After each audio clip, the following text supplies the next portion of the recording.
ndawe gumai vasharukwa mazodiwo kudakara aiwa isu takaseja maningi. Good evening riperile kamako nematekwana. We are going to finish up tonight on our series on our topic Ephehlweni Initiation's Call. I hope everybody is doing well wherever you are. Ntombi yolwandle insizwa kamahlaba usikhale zingalingana samaxhego. Guys, I also need to thank you so much for communicating. Thank you for subscribing. Thank you for sharing our videos. The feedback that I'm getting are really encouraging. So thank you so much. We really appreciate you. I've got an announcement before we can start on this video. As you know that at Mahlaba Healing Institute we are Siafemba. We do exorcism. This coming weekend, the 14th of September, we'll be doing Ukfemba again. So to those who still looking for the dates, the date is 14th of September, and from this date we only take emergencies. Emergencies will be those that will be going Ephehlweni, those who need to femba because they want to go in Ephehlweni, or those who are really seriously sick because hey, I need to rest, but I need to rest. Ukufemba, if you are doing it well, it takes a toll on your body and your spirit also. Remember, we are fighting with Otokoloshilana, we are fighting imitwebulo, we are fighting imitliwa, we are fighting a lot of things. So when we fight with these things, they wear our bodies.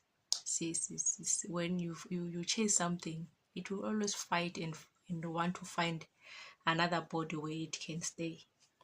You see, so masiceda ukufemba kumele sibuye nathi sifuthe senze ama-futtering for these 7 days, siphalase sigabe sipeyide yonke lento ukuze sihlale nathi siclean, ngoba we are dealing with people every day. So we need our auras to be clean, we need our energies to be clean. For me, ukuze ngihlole kahle ngibone izindaba, it means I need to deal with netipoko leti engitikhiphayo mangifemba. So I really need to give my body a rest also.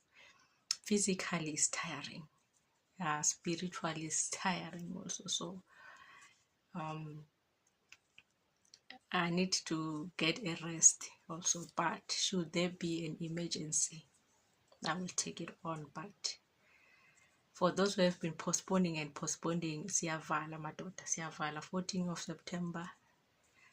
Ugogo cela ukuphumula. Cela ukuphumula, but if it was lingathi shona khona and there's an emergency, I will take it. But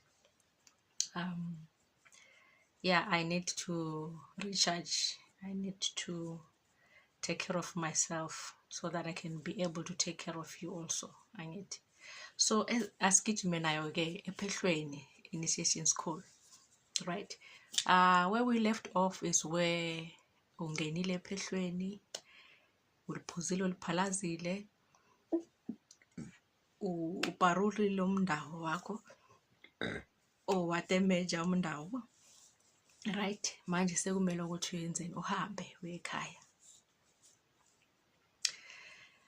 To those who came because they only needed healing, uyedlozi babuyele ekhaya bayenza lokho bekwenzayo. Angithi sizelo sembetho kodwa ama-just la sambethe they are different. There are those after kulungisa amadlozi akibo, they just go back baya emahofisini wabo or aya estradini sakhe athengisa amaswiti, and mathengisela amaswiti akhe every day isitoko sakhe siyaphela, babuyele ekhaya usitoko esinye.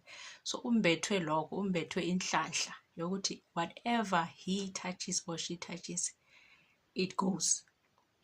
Whatever plan that person has, it goes. So kunalaba abambethwe lokho kuphela, and kunalaba abambethwe imsebenzi wobunyanga like uMahlabezulu, untombi yolwandle. Kumele bafembe, kumele bagibele izintaba, bayogebha imithi, babuye bazolapha. angithi. And then kunalabo abambethiswe ukuthi bona owabo umsebenzi ukuvusa amanye amathongo. They are singers, they are drum, they are drummist and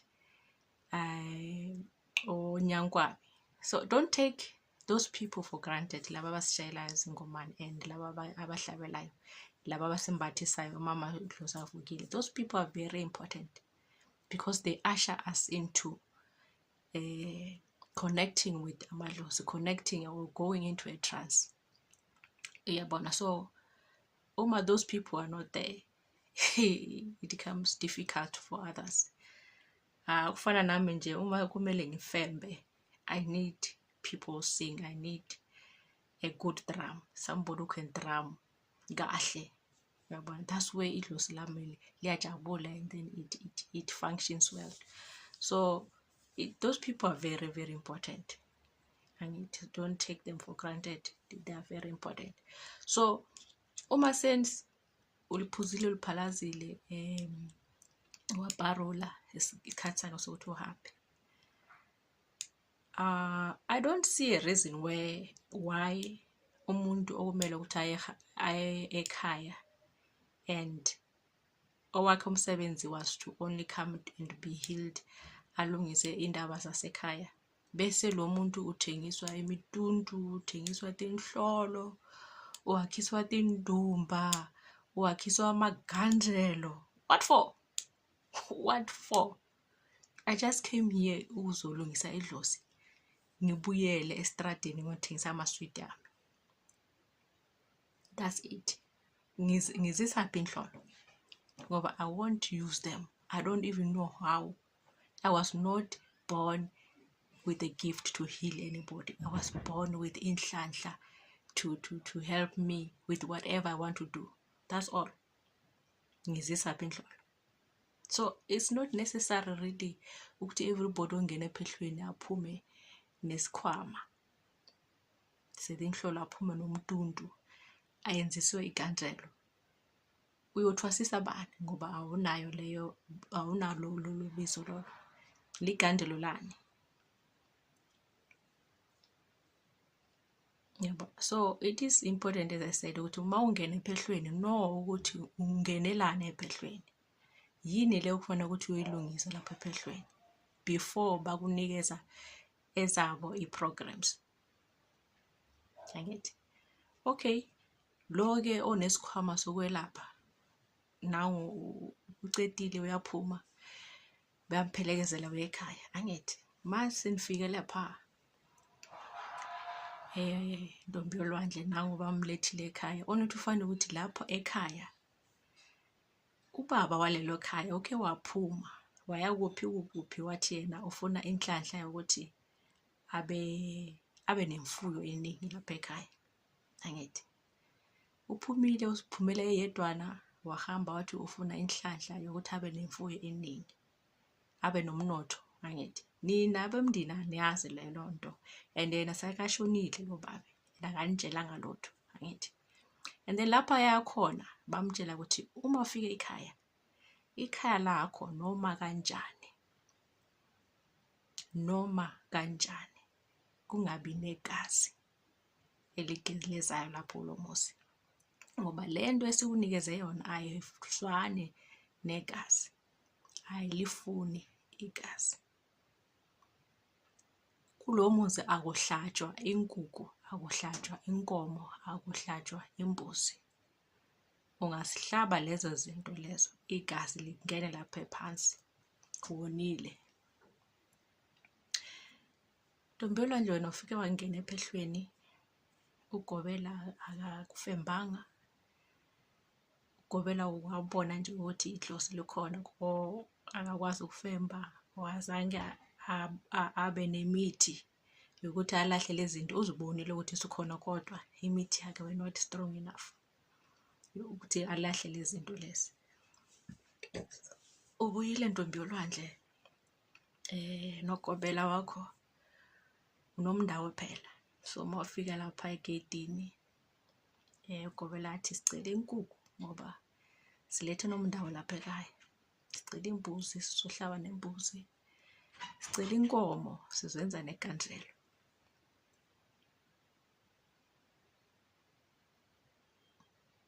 Angithi and ekhaya ubaba ushonile, ubabakho ushonile and bamtshela ukuthi lapha ekhaya uhlatshwa lutho lapho kungabi negazi. Yena asaphila benza sure ukuthi uma nifuna inkukhu or inkomo, imbuzi, angithi bekanomnotho vele yena nemfuyo bekhona. He will say, no, we don't slaughter here at home. What we'll do, we'll take the cow or the goat to the abattoir. Basikele yona kahle, basibulalele yona kahle, bayisike kahle ibuye ngama-plastic. So that was an easy job, that was a clean job. Thina lapha ekhaya sibambane negasi nani, everything ibuya packaged in the plastic, ifika siyifaka lapha efrijini. Kanti indaba ikhona, obaba bamtshela ukuthi no, wena ungahlabi ekhaya, akunagazi okumele libe khona lapha. Nina nithatha ukuthi hayi uthi ubaba uyasithanda inkomo nembuzi konke kuya ebutcher. Everything is done in the butchery. There's no slaughtering at home. Ubaba akayifuni le gazi lapha ekhaya, uyahlangahlangana, so everything needs to be done there. Only to find that ubaba akahlangahlangani, ukhula ebamba inkukhu ehlinza imbuzi nenkomo konke lokho asakhula kibo. Kodwa lapha emzini wakhe ngoba efune umnotho, efuna ukuceba, efuna konke lokho, uhambile wayothatha into wabuya nayo le lapha ekhaya.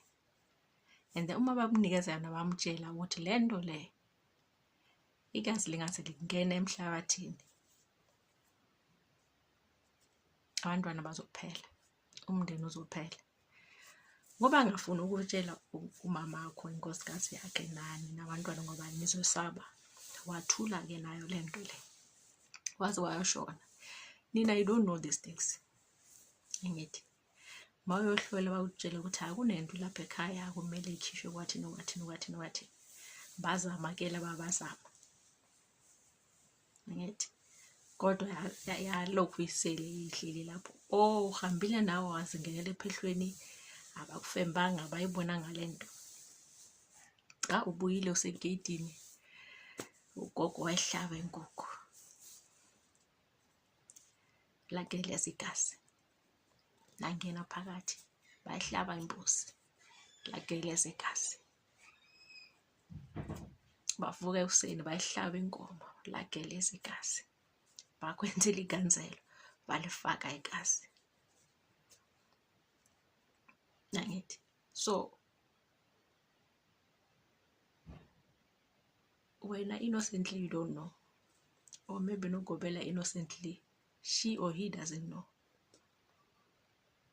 After that inkinga sicale. Nguwo lo ubuyile phela, indumba kumele ivuliwe usebenze, indumba ayisebenzi, umnyama. Mawuthi uyabheka nawe namadlozi ngathi akekho, uzozibuza ukuthi kahle kahle ngithwasile nje mina. Ubaba shonile, angithi ubaba akho shonile, alandele umamakho, angene phansi. Nisathi bathe firstborn yakini bayithathe, angithi le nto le abathe ninganiki igazi, ilinathile igazi.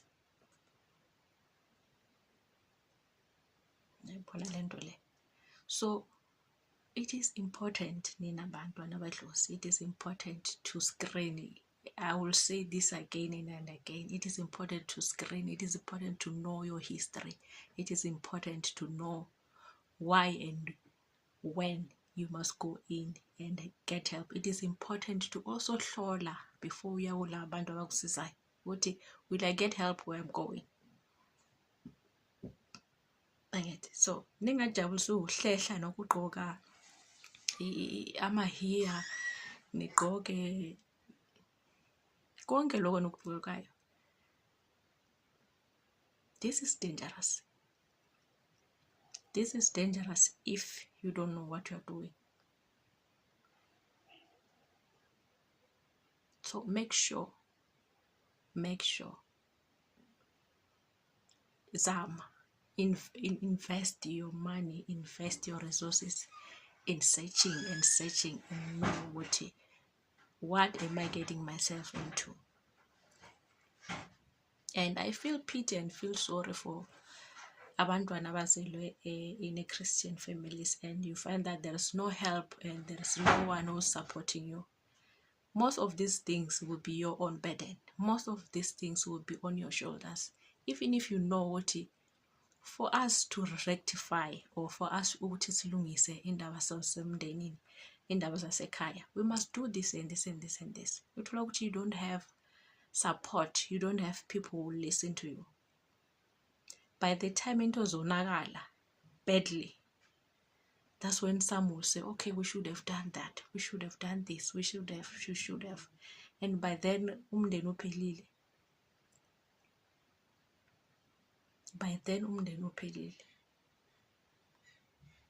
So following our roots and doing what is needs to be done is not a witchcraft, is not demonic. Either you want to do it or not, you would always be in danger of something that you ignore. And so let's protect each other. Let's protect abantwana nababezayo ngaphansi kwethu, because if you have knowledge and you know what in your family has been going through or what needs to be rectified in your family, rather voice it out. Abantu baku-ignore, that's better, rather than keeping quiet. Teach your children, educate your children. And nina abantu abadala enaziyo lezi zinto, don't keep quiet nife with information. Some will say, no, I don't want to tell her because if I tell her it's over rich or she'll be like wara. Into zamadlozi is for family. Yebo idlozi lisebenzisa mina kodwa asilona idlozi lami ngedwa, idlozi lethu sonke ekhaya. Uma kulungela mina kulungela nawe. Uma zishisa mina zishisa nawe, unfortunately. So there's no running away here and there's no double up. Amadlozi asekhaya, it involves everybody walelo khaya. Uma niyaphumelela nonke in your own different ways. Uma kubheda kuzonibhedela nonke in your own different ways. So loyo okhethiweyo ukuthi ayolungisa, ningambhekeli phansi and ningenzi izinto ukuthi zibe difficult for that person. That person is standing in the gap for everyone. Isithunywa lo muntu lo, and ubuhlungu buzwa nguye lo wakhethwa. So let's work together towards helping each other. Let's work together towards building each other. Ubuntu.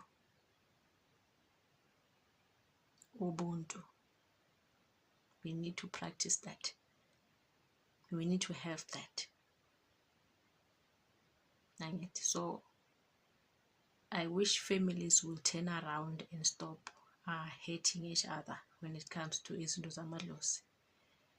I wish families will come back and be families and help each other towards the same goal, which is healing. So it's a choice that we have to take, really. Nobody can force us, but it's a choice that we have to take. So that's it that I wanted to share with you about ephehlweni. And those abaguqulayo nabo impande, uthola ukuthi umuntu uthi ufuna ukuguqula impande, mafika lapha ephuma khona into zakhe zilunge kahle zamadlozi, ufuna ukulungisa into eyi-1 kuphela, naye lo lingamchali phansi aseblief. Lungisane leyo nto yesele. Phela it's like I'm from Wits University. I did N1 to N4. Wits yona ayina N5. And then I go to Rhodes University. When I go to Rhodes University, they won't start me at N1 again. They will only say I must do N6 that I came for. If I passed N1 to N5, they can't say I must redo N1 to 5 because I want N6 from them. They will credit me. So it's just logic nje. Nasephehlweni, if ngiphume from phehlo A, ngenze konke ngicedile, ngifike lapho kuphehlo 2, phehlo B, because la kuphehlo A abafundisi ngemithi and mina ngifuna ukusifundela imithi. Mangifika lapho ngifundise nemithi. Into eguqulayo lapha impande namahiya la asaqulukayo, netingoma, how ihlehla and nemithi maybe. But idlozi lami aliguquki. I was born with leli dlozi.